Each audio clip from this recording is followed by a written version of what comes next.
저번 시간에 우리가 계시록 7장으로 들어가면서 7장 1절부터 8절에 있는 말씀을 통해서 우리가 살펴본 내용은 무엇이었냐면, 하나님께서 자기 백성을 결코 포기하지 않고 구원에 이르기까지 붙잡고 계시는데, 그 모습을 성경은 어떻게 묘사하고 있는 거냐면 인치기까지라고 묘사를 하고 있는 겁니다.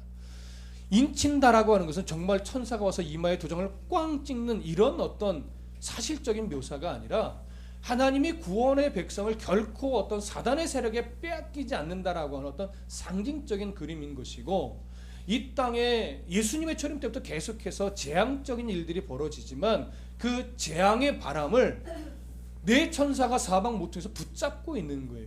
그게 무슨 의미예요? 제한적으로 하나님이 허락하신 범위까지만 지금은 재앙이 일어나는 것이고, 그렇게 그 바람을 붙잡고 있는 이유는 뭐냐면 아직도 이 땅에 구원받아야 될 백성이 있기 때문에.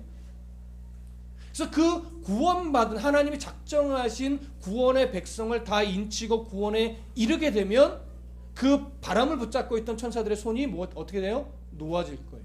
그러면 정말 세상 끝인 거예요. 예수님이 재림하시고 이제 진짜 심판이 일어나는 겁니다. 그때까지, 그 인치 시기까지 하나님이 자기 백성을 다 구원에 이르게 할 것인데, 그 숫자를 몇으로 표현을 하고 있냐면 14만 4천이라고 표현하고 있는 겁니다. 그래서 14만 4천이 갖고 있는 그 숫자적 의미도 우리가 살펴보았는데, 문자적인 숫자가 아니라 상징적인 숫자였어요. 그 숫자는 어떤 의미가 있냐면, 하나님이 구원해 내실 그 백성들의 숫자가, 그리고 구원하실 그 백성들의 숫자가 완전성이 있다라고 하는 것. 그리고 그 완전한 숫자는 또 충만하지 굉장히 소수의 인원을 구원해내는 그런 것 아니다라는 사실을 우리가 살펴보았죠. 하나님의 완전하신 숫자요, 충만하신 숫자였습니다.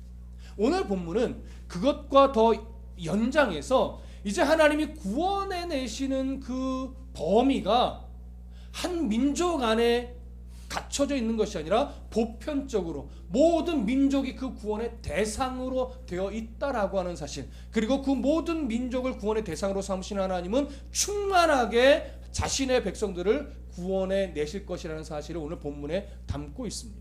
오늘 그 흐름을 가지고 살펴볼 텐데요. 9절 다 같이 읽어보겠습니다. 시작.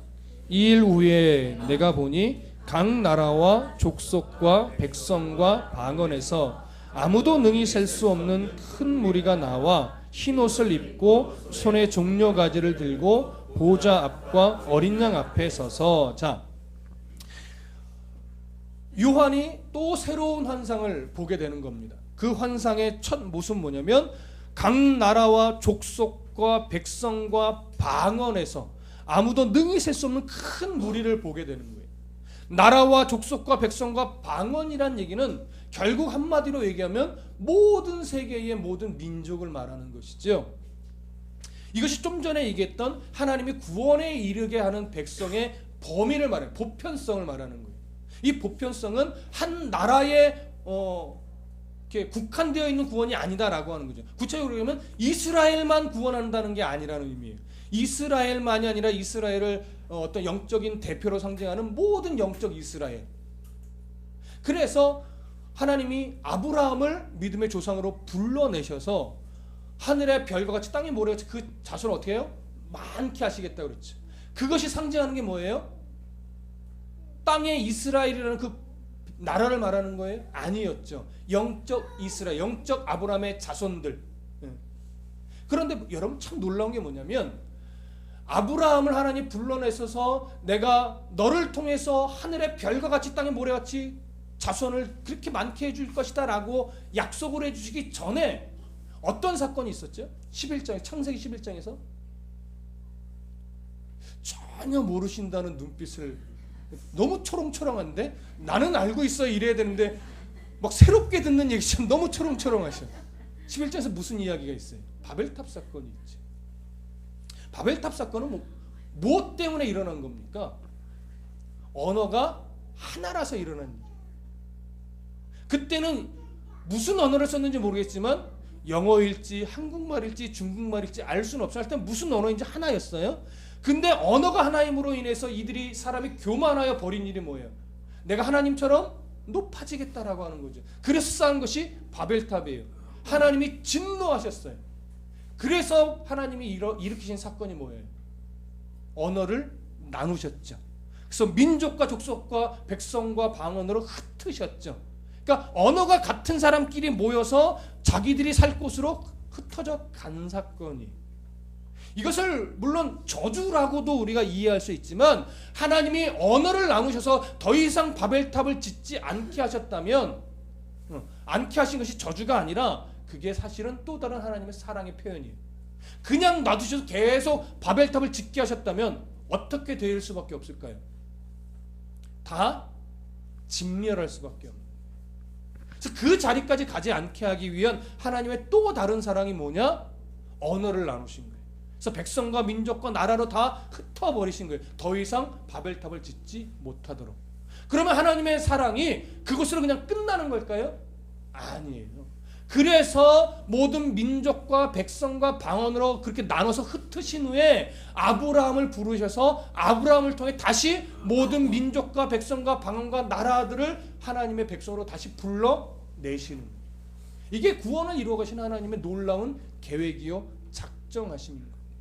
그래서 오늘 본문에서 나라와 족속과 백성과 방언이라는 이 표현은 우리로 하여금 뭘 떠오르게 하냐면 바벨탑 사건을 떠올리게 만들고 다시 아브라함을 부르셔서 모든 민족, 나라와 족속과 백성과 방언의 그 하나님의 자녀들을 불러내셔서 다시 구원을 성취해 가시는 하나님의 너무나 우리가 헤아릴 수 없는 그 깊은 사랑을 생각나게 만드는 겁니다. 그것을 또 이렇게 표현한 거예요. 능히 셀 수 없는 큰 무리. 충만함이죠. 그래서 보편성과 충만성을 다 갖고 있는 거예요. 그러니까 14만 4천 각 나라와 족속과 민족과 백성과 방언, 능히 셀 수 없는 큰 물이 다 뭐예요? 하나님이 구원해 내시기로 작정한 넓은 범위로 오면 창조 때부터 예수님의 재림 때까지의 모든 백성. 근데 그 중심에는 항상 뭐가 기초로 깔려 있는 거예요? 예수 그리스도의 십자가의 죽으심과 부활이 거기에 깔려 있는 거죠. 그 은혜를 덧입은 아담 이후로 모든 백성. 가끔 구약시대 사람도 예수 그리스도의 은혜로 구원받은 거예요? 이렇게 물어보시는 분들이 있어요. 그분들도 심지어 아브라함까지도 누구의 은혜로 구원받은 것이냐? 예수 그리스도의 보혈의 은혜로 구원받은 겁니다. 그게 어떻게 가능합니까? 네, 우리들의 이해로는 가능하지 않습니다. 왜? 더 과거의 사람이고 예수님은 과거의 사람이기 때문에. 그러나 여러분 보십시오. 역사, 시간, 피조물일까요? 아닐까요? 여러분, 영원이라는 것에는 시간이 존재합니까? 영원은 시간이 존재하는 것이 아니에요. 하나님이 해와 달을 만드시고 시간이란 걸 만드셨기 때문에 드디어 역사가 시작이 된 거예요. 예수님이 재림하시면 이제 역사가 끝나고 다시 영원으로 가기 때문에 그때부터는 시간의 개념이 또 없어지는 거예요. 시간은 피조물입니다. 우리는 피조물이기 때문에 시간의 구애를 받지만 하나님은 시간을 창조한 분이기 때문에 시간의 구애를 받아요, 안 받아요? 안 받아요. 그래서 예수 그리스도의 십자가의 죽음이 그 이전의 사람인 아브라함에게도 소급되어 적용될 수 있는 거예요. 무슨 말씀인지 아시겠어요? 구약시대 사람도 예수 그리스도의 은혜로 구원받은 것이고 예수님 당시의 사람도 예수 그리스도의 십자가의 은혜로 구원받은 것이고 지금 우리도 십자가의 은혜로 구원받은 것이며 앞으로의 사람도 십자가의 은혜로 구원받는 것이.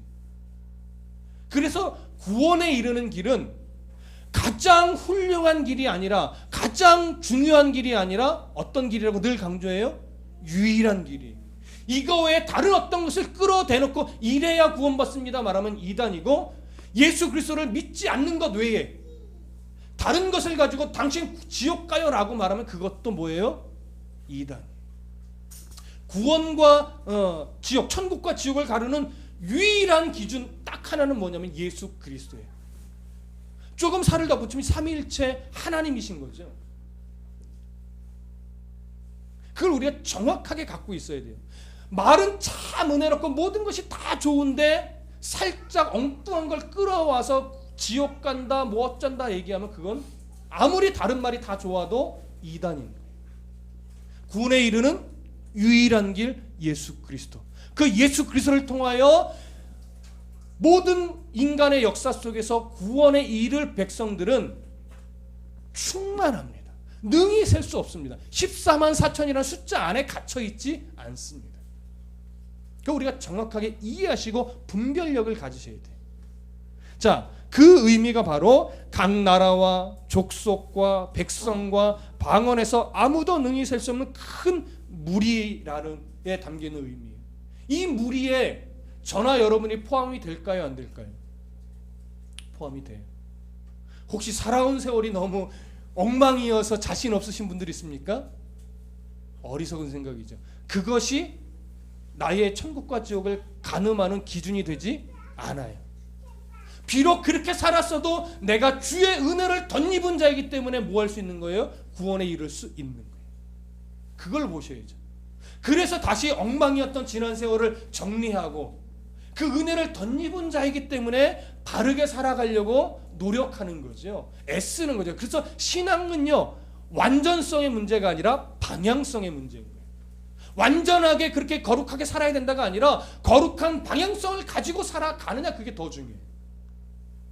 오늘 여러분들이 말씀에 부딪힘을 갖고 오늘 내가 그리스도의 은혜로 내가 예배하며 또 섬기며 또 인내하며 하나님 때문에 내가 그렇게 살아가겠노라 어떤 방향성을 갖고 오늘도 가슴 아파하며 살아가고 있다면 잘 가고 계십니다. 안타까운 것은 지가 잘 살아가는 놈인 줄 알고 그런 각성이 없는 사람이 문제인 거죠. 예. 우리는 어느 누구도 완전하지 않습니다. 우리는 그 무리에 속해 있다라는 것, 그거 하나만으로 오늘 감사하며 하나님을 일하는 방향성을 가지고 오늘 살아가고 있는 거예요. 자, 이어서 뭐라고 말합니까? 그 큰 무리가, 우리도 속해지게 될 그 큰 무리가 하나님의 나라에서 나와 흰 옷을 입고 손에 종려 가지를 들고 보좌 앞과 어린 양 앞에 서서. 자, 흰 옷을 입었다라고 하는 무슨 의미일까요? 우리가 하나님의 거룩한 백성이 되었다라고 합니다. 거룩한 백성으로 흠이 없는 정결한 자녀로 인정함을 받고 그 의미로 흰 옷을 하나님이 입혀 주셨죠. 우리가 그 옷을 입은 자예요. 그래서 그 옷을 입고 손에 종려가지를 들었어요. 종려가지는 승리를 상징합니다. 종려가지를 들고 흔들어요. 무엇을 상징할까요? 승리한 교회 공동체, 하나님의 영적 이스라엘을 상징하는 겁니다. 그들이 종려가지 나뭇가지를 흔들고 하나님 앞에 나와서 지금 어린 양 앞에 서 있어요. 뭘 하려고 서 있을까요?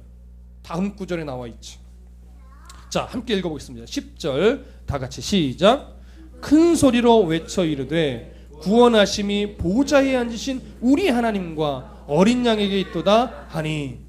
구원하심을 찬송해요. 우리를 구원하신 그 하나님을 찬송하는데 구원하심이 누구에게 있냐면 보좌에 앉으신 우리 하나님과 어린 양에게 있다. 구원에 대한, 우리를 구원해 주심에 대한 감사의 고백이 담겨 있지만 이 찬양은 그 감사의 고백을 넘어서서 구원에 이르는 유일한 길, 유일한 능력을 가지신 분을 찬송하는 거예요.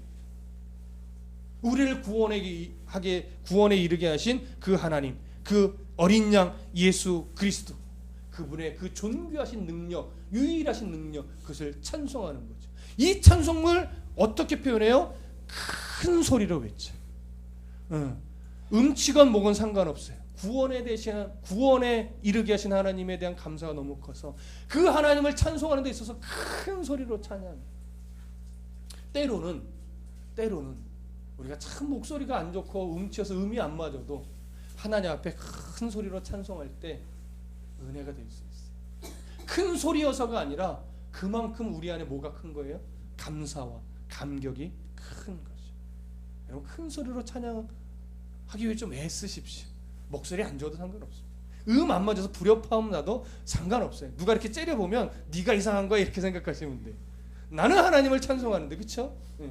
물론 아무도 그런 사람이 없으니까 상관없습니다.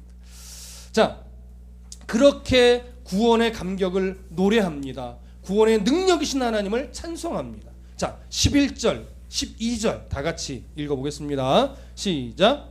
모든 천사가 보좌와 장로들과 네 생물의 주위에 서 있다가 보좌 앞에 엎드려 얼굴을 대고 하나님께 경배하여 이르되 아멘. 찬송과 영광과 지혜와 감사와 존귀와 권능과 힘이 우리 하나님께 세세토록 있을지어다. 아멘 하더라. 자, 셀 수 없는 큰 무리, 구원에 이른 영적 이스라엘이 어린 양 앞에 서서 구원의 감격과 구원을 주신 하나님을 찬송했어요. 그랬더니 이제 그 보좌 주위에 있던 모든 천사가 마치 화답하듯이 나와서 하나님 앞에 엎드려서 경배하는데, 그 경배의 내용이 뭐냐면 아멘, 찬송과 영광과 지혜와 감사와 존귀와 권능과 힘이 우리 하나님께 세세토록 있을지어다. 아멘. 두 가지 특징이 있어요. 시작도 아멘이요, 끝도 아멘이에요. 그 사이에 뭐가 있냐면 하나님에 대한 7가지 속성이 있어요. 굳이 여기서 찬송은 뭐고 영광은 뭐고 지혜가 뭐, 이거는 제가 설명을 안 드릴 겁니다. 우선 아멘의 기본적인 의미가 뭡니까? 아멘은 참 여러 가지 의미로 쓰이지만 그 중에 가장 대표적인 의미는 진실로 그러합니다. 진실로 그렇습니다. 근데 그 내용이 뭐예요? 그 진실로 그러하다고 하는 그 말을 시작과 끝에 두고 그 사이에 하나님의 속성을 7가지로, 늘 7은 무슨 숫자예요? 완전한 숫자죠. 하늘의 숫자와 땅의 숫자가 더해진 완전한 수로 성경은 상징하고 있습니다. 하나님의 속성을 7가지로 높여요. 무슨 의미예요? 하나님만이 우리를 구원한 유일한 능력을 가지고 계신 분이십니다. 하나님만이 우리를 구원할 수 있는 분이지 그 어떤 자도 우리를 구원에 이르게 할 만한 존재는 이 땅에 없습니다. 그래서 우리가 속지 말아야 될 게 뭐예요? 말세를 살아가는 시대에 그 나팔든 자를 통해서 우리가 속지 말아야 될 것은 뭐예요? 승리자로 가장하여 오는 자, 마치 내가 구원에 이르게 할 수 있는 능력자로 가장하여 오는 자, 그런 자들에 대해서 속지 말아야 됩니다. 그런 자들은요, 처음부터 나는 적그리스도의 이마에 써갖고 오지 않아요. 처음에는 정말 은혜의 사도처럼 마치 지가 은혜의 선지자인 양 쫙 나와서 은혜를 쫙 끼칩니다. 은혜를 쫙 끼치고 나서 마지막 끄트머리에 가서는 내가 하나님에게 유일하게 어떤 예수 그리스도 다음으로 뭔가 능력을 받아서 구원에 이르는 중요한 위치에 있는 자인 양 그렇게 포장하게 만들어요. 그렇게 세뇌를 시킵니다. 그러고 나서는 그를 따르는 모든 백성을 현혹하여서 자기 배를 부르고 엉뚱한 종말 사상을 심고, 그래서 결국은 이단의 길을, 자기들은 이단이라고 안 하겠지만 결국 이단의 길을 갈 수밖에 없게 돼요. 그래서 여러분들도 늘 분별하게 깨어 있으셔야 되는 게 뭐냐면 하나님의 말씀을 잘 기준 잡고 분별해야 돼요. 은혜롭긴 한데 혹시 어느 한 부분 이단 같은 이야기를 하고 이단같이 변질되어 있는 것은 있지 않은가. 그래서 늘 말씀드리죠. 저를 믿으면 돼요, 안 돼요? 안 돼요. 하나님이 저를 통해서 주시는 하나님의 말씀만을 여러분들이 수용해야지, 혹시나 제가 정신이 획가닥해가지고 하나님 말씀을 증거하다가 한 모퉁이 제 생각과 제 어떠한 저를 높이기 위한 이단적인 이야기를 할 때 그것까지도 여러분 분별 없이 아멘 해버리면 안 돼요. 하나님 앞에 변명할 수 없단 말이에요. 이태희 목사 때문에 그랬어요. 이게 변명이 안 돼요. 그래서 여러분 늘 말씀을 가까이 해야 됩니다. 주일에 오전에 한 번, 때는 오전 오후 2번, 많은 분들은 오전 오후 수요일 3번 설교 듣는 것으로, 물론 그것도 귀하지만 그것만으로는 부족합니다. 학교 공부 잘하는 방법도 수업만 잘 들으면 된다라고 얘기하지만 그거 갖고 돼요? 자기 스스로 책을 보고 자기 스스로 내가 뭘 모르나를 체크하는 게 더 중요하잖아요.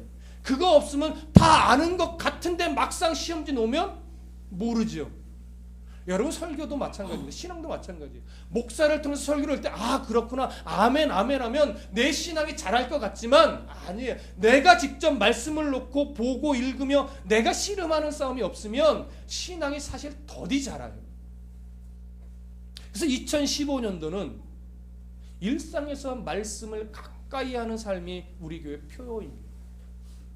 이제 여러분들을 우리는 늘 강해하면서 말씀을 듣고 있으니까 이제 그걸 실생활에서 내가 어떻게 하면 말씀을 가까이 할까, 이걸 여러분들과 이제 씨름할 거예요. 2015년도는. 그래서 제가 부담도 막 줄 거고요. 읽었어요 안 읽었어요, 묵상했어요 안 했어요, 막 때로는 갑작스럽게 물어보기도 할 거고, 예, 그래서 제가 화는 안 나겠지만 이 눈초리를 이렇게 하면서 부담을 팍팍 줄 거예요. 왜요? 그 싸움이 우리를 살리니까. 그 싸움이 우리를 더 성숙하게 만들어가니까. 그 싸움을 안 하면 내년도 또 그냥 올해와 비슷하게 머무를 수밖에 없습니다. 말씀과 씨름하셔야 돼요. 그 말씀에 대한 분별력, 그게 사라지면 안 됩니다. 자, 그래서 이 모든 천사도 그 승리하신 하나님, 구원에 이르는 유일한 분, 그 능력의 하나님을 찬송하는데 앞에 아멘과 뒤에 아멘을 넣은 이유는 뭐예요? 그 하나님을 더욱더 확실하게 선포하는 거죠. 이미 앞에서 모든 하나님의 백성들이 그렇게 찬양을 했고 그 찬송이 옳습니다. 정말로 하나님만이 구원에 이르게 하시는 분이요, 하나님만이 그 능력을 가지신 분입니다를 더 확인하는 거죠. 그렇게 이제 모든 천사들이 하나님을 찬송합니다. 자, 그렇게 찬송을 하고 나서 13절, 14절 함께 읽어보겠습니다. 시작. 장로 중 하나가 응답하여 나에게 이르되 이 흰옷 입은 자들이 누구며 또 어디서 왔느냐? 내가 말하기를 내 주여 당신이 아시나이다 하니 그가 나에게 이르되 이는 큰 환난에서 나오는 자들인데 그 어린 양의 피에 그 옷을 씻어 희게 하였느니라. 자, 이게 보시면 이제 보좌에 예수 하나님 보좌 그 주위에 있던 그 장로 중에 하나가 요한에게 나와서 묻습니다. 이 흰옷 입은 자들이 누구냐? 그리고 또 어디서 왔느냐? 자, 일단 몰라서 묻는 걸까요? 아니, 뭔가를 더 확인시키고 뭔가를 더 확증시키기 위해서 묻는 겁니다. 그럴 때 요한이 대답합니다. 내 주여 당신이 아시나이다. 대답을 누구에게 돌려요? 다시 장로에게 돌리고 있어요. 이제 그 장로가 이제 천상의 장로가 이야기를 합니다. 그가 나에게 이르되 이는 큰 환난에서 나오는 자들이라는 거죠. 큰 환난. 자, 그러면 먼저 우리가 생각합시다. 이 큰 환난은 무엇을 말하는 걸까요? 시한부 종말론자들은, 그리고 세대주의적인 어떤 전천연설을 갖고 있는 자들은 이 큰 환난을 어떤 특정한 시대에 일어난 특정한 사건이라고 표현을 할 것입니다. 특히 예수 그리스도가 재림하실 그 끄트머리 어간에 일어나는 대환난 가운데 일어나는 큰 사건으로 묘사를 할 겁니다. 그러나 그렇지 않습니다. 여기서 말하는 큰 환난이라는 것은 뭐냐면 성도이기 때문에 견뎌내야 하는 삶에 늘 있어오는 유혹과 어려움들, 때로는 육체적인 핍박까지도 포함이 되죠. 그러나 여기서 한 가지 오해하지 말아주셔야 될 것은 일반적인 모든 어려움이 다 큰 환난에 속하는 것은 아니에요. 성도이기 때문에 겪어야 되고 성도이기 때문에 받는 유혹들이 있습니다. 그런 것들을 말하는 거예요. 성도이기 때문에. 이런 환난, 이런 성도이기 때문에 받아야 될 고난들, 이런 성도이기 때문에 포기해야 될 것들, 이런 일들이 수없이 많은데 이것은 언제부터 있었습니까? 예수 그리스도의 초림 때부터 계속 역사 안에서 발생해 왔던 거예요. 어느 때가 더 큰 환난이냐? 감히 어떻게 말할 수 없어요, 여러분. 비교가 잘 안 됩니다. 예수의 초림 때부터 예수님의 재림 때까지. 그러니까 이 큰 환난은 예수님의 초림부터 시작하여 언제 끝나요? 예수님의 재림 때 끝날 일이에요. 이것이 큰 환난입니다. 그 속에서 신앙을 가지고, 분명한 신앙 고백을 가지고 믿음을 지켜내기 위해서 여러 가지를 견디어내며 살아왔던 모든 자들이 누구냐? 큰 환난에서 나온 자예요. 어떤 사람은 누구보다는 더 힘든 세월을 겪을 수 있었겠지만, 어떤 사람은 누구보다는 덜 힘들게 살아왔을 수 있겠지만, 누구나 다 믿음을 지키기 위한 큰 환난을 겪어낸 자들이에요. 그래서 이 큰 환난에서 나온 자들은 단순하게 순교자만을 의미하는 것은 아니라는 겁니다. 믿음을 포기하지 않고 바울의 가르침을 따라서, 예수 그리스도의 가르침을 따라서 신앙이 무엇인지를 배워가며 그 말씀 안에서 나를 쳐서 복종시키는 싸움을 해가면서 예수 믿는 자이기 때문에 포기할 것은 포기하고 예수 믿는 자이기 때문에 붙잡을 것은 붙잡으며 주를 위해 살아왔던 모든 흔적이 있는 성도들, 그 성도들이 바로 큰 환난에서 나온 자들이라는 것입니다. 그들이 어떤 모습을 갖고 있느냐? 어린 양의 피에 그 옷을 씻어 희게 하였다. 흰 옷을 입었다라고 하는 거죠. 그들이 이제 모든 죄의 유혹에서 정결하게 되어 하나님의 백성으로, 하나님의 자녀의 신분으로 지금 하나님 나라에 큰 무리, 능히 셀 수 없는 큰 무리에 속해 있다라고 하는 거죠. 흰 옷을 입고 종려가지를 들고 흔들고 있는 거예요. 이 모습이 바로 우리가 그런 자들입니다. 여러분, 이 위치와 이 자격이 얼마나 존귀한 것인지를 우리가 잘 인식하셔야 돼요. 이 가치. 자꾸 이 가치를 물질과 맞바꾸는 사람이 있고, 이 가치를 좋은 대학과 맞바꾸려고 하는 사람들이 있고, 이 가치를 직장에 또 승진하기 위해서 세상에 아부하고 로비하는 것에 자꾸 맞바꾸려는 사람들이 있다. 그러면 이 가치를 잘 모르는 거예요. 이 가치를 알면요, 절대 그런 것과 맞바꾸지 않습니다. 자, 15절 다 같이 읽어보겠습니다. 15절 함께 읽습니다. 시작.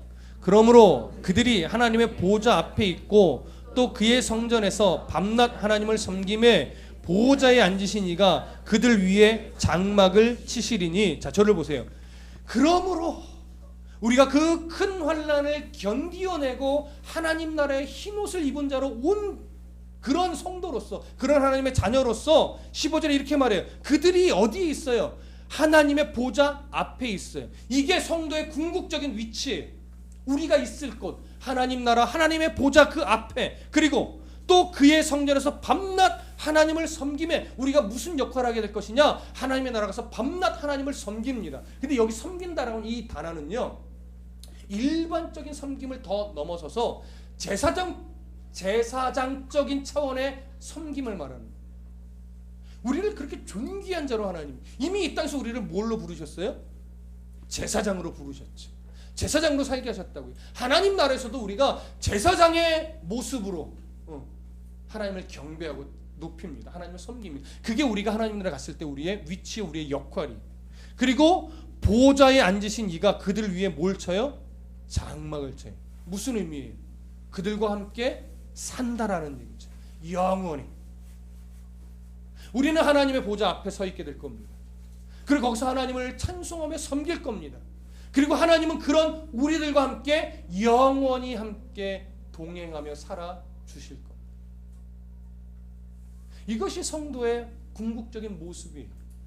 네, 오늘 본문이 그 모습을 또 어떻게 표현하고 있느냐? 16절, 17절 함께 읽어봅니다. 시작.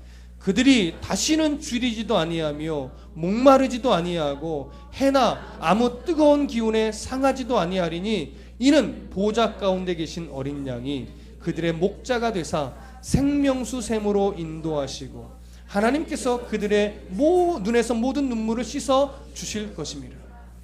자, 이제 저를 보십시오. 결론을 맺겠습니다. 그때가 되면 하나님은 우리의 눈에서 모든 눈물을 씻어 주신대요. 근데 16절에 이렇게 말해요. 다시는 뭐하지도 않아요? 줄이지도 않아요. 다시는 목마르지도 아니에요. 다시는 해나 고통받는 거죠. 해로운 것이요. 아무 뜨거운 것의 기운에 상하지도 아니한대요. 이거요, 이렇게 정리할 수 있어요. 다시는 억울함이 없을 거예요. 다시는 열받는 일이 없을 거예요. 다시는 자존심 상하는 일이 없을 거예요. 무슨 말씀인지 아시겠습니까? 거꾸로 얘기하면 이 땅에서는 성도로 살아갈 때 죽을 때까지 억울하게 살 수 있다는 얘기예요. 죽을 때까지 자존심 상하며 살 수 있다라는 얘기예요. 죽을 때까지 고통 속에 살 수도 있다는 얘기예요. 근데 그것을 성도는 무엇과 바꾸면 안 된다라고 하는 거예요. 하나님 나라에서 하나님 주실 이 위치, 이 역할과 맞바꾸면 안 된다. 우리의 낙심이 그것과 자꾸 바꾸게 되기도 하고, 우리에게 오는 고통이 내가 그 하나님의 그 보좌에 서 있을 그 모습과 자꾸 맞바꾸려는 그런 마음이 생길 수 있다라고 하는 거예요.